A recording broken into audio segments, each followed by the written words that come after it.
Hey, Top Realized Math Industry, and we are gonna do some physics graphing. What we're gonna do is we're gonna play around with these three graphs: your distance, your acceleration, and your velocity. And remember, when you talk about distance, you're talking about how much time you traveled, how far you have traveled in total. Your velocity is the speed also with the direction, and your acceleration is how fast the object is changing its speed to get to another speed. So here's what we're gonna do. Hey, look right here. The velocity graph has a little problem. So what we're gonna do is we understand that we're given the velocity, but how are we gonna find the acceleration and the distance or displacement? So what we'll have to do is kind of critical think and let the problem do it by itself. So right here we have multiple lines. We have line 1, 2, and 3. So right here, the object is going to start at 0 seconds at the origin. What the object is going to do is it's going to go from here up to there. So the velocity is at 4, and 5 seconds and t as time have elapsed.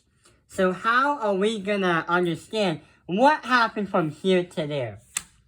Well, since we have a 4, and since we also have a 5, what we're gonna do is we're gonna turn that into a square to help us visualize what we're talking about.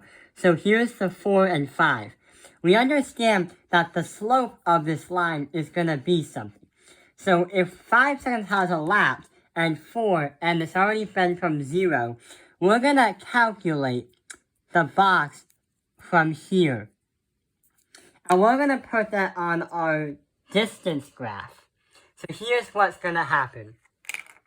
If we write 4 times 5 is going to equal 20, divide that by 2 because we find a triangle, and that will be 10. So what we just did is we had to calculate the area of that triangle right over there. So what we're going to do is on the distance, we are going to put 10 right here.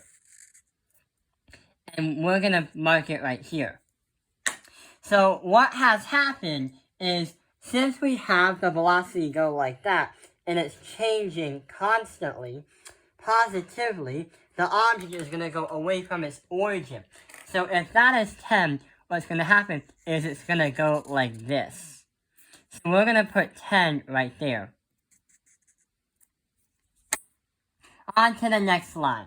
So the next line, we do the same steps. But instead of going up, we are also going to go down. But doesn't necessarily mean down. If we have 4 right there, and we go from here, and we have a negative velocity going right here, we have 15 and 4. What can we do with 15 and 4? Let's try and chuck it down. So notice that this red dot is on the line. That's 0. That's the origin. And that is going to be a 4 and a 10. So let's do the math again. So 4 times 10 is going to equal 40. 40, divide that by 2 is 20. So that is going to be, for that triangle, right over here. This is the triangle. Oh, this is the triangle that we measured, right over there. So, if we put 20 right here, we're going to put that right there. So, it's going to appear like this.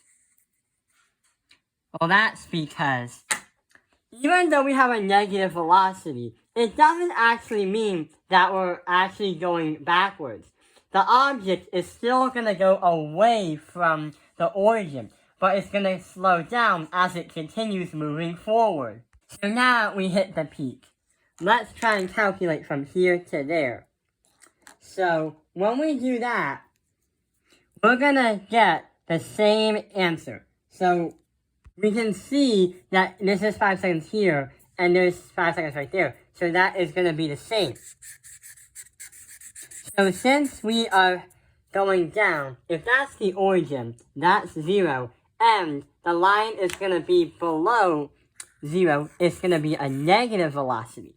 So what happens is the object is stopped, but it's going to go down back to 10. It's going to go down back to 10. And then, after that, since it's going to slow down and go backwards, because it's under the negative thing, what we're going to do is climb back up. So when we climb back up, it's going to go like this. Back to the origin. So the object is going to speed up, but then slow down and continue forward. Then speed up, head back to its origin. So that is going to be the total distance of how it did. And right here is going to be 20 seconds.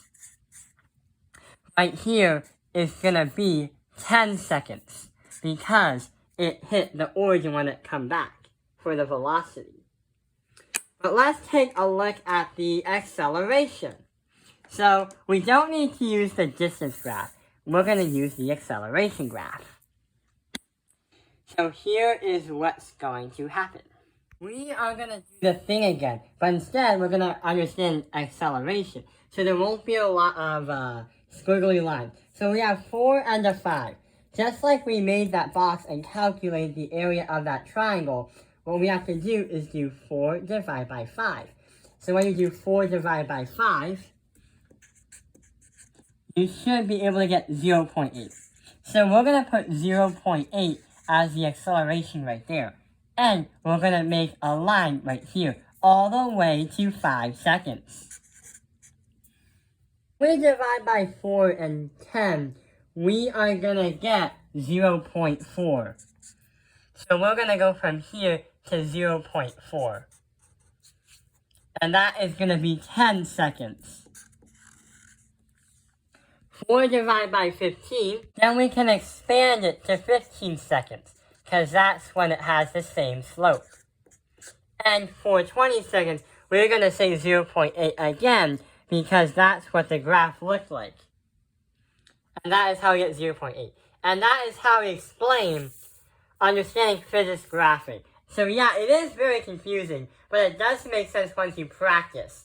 If you need help, then when you go from your velocity graph to your distance graph, find the area of a triangle and your answer will be the distance.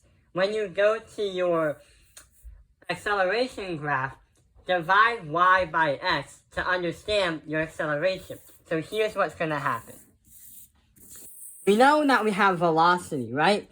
We have to find the area of a triangle, then put it on here as a distance. If you have velocity and go to acceleration, you have to do y divided by x to get your acceleration. So that is how you do it all. I hope this video has helped you understand physics graphing. Thank you for watching Top Penalized Math Industry. Like and subscribe.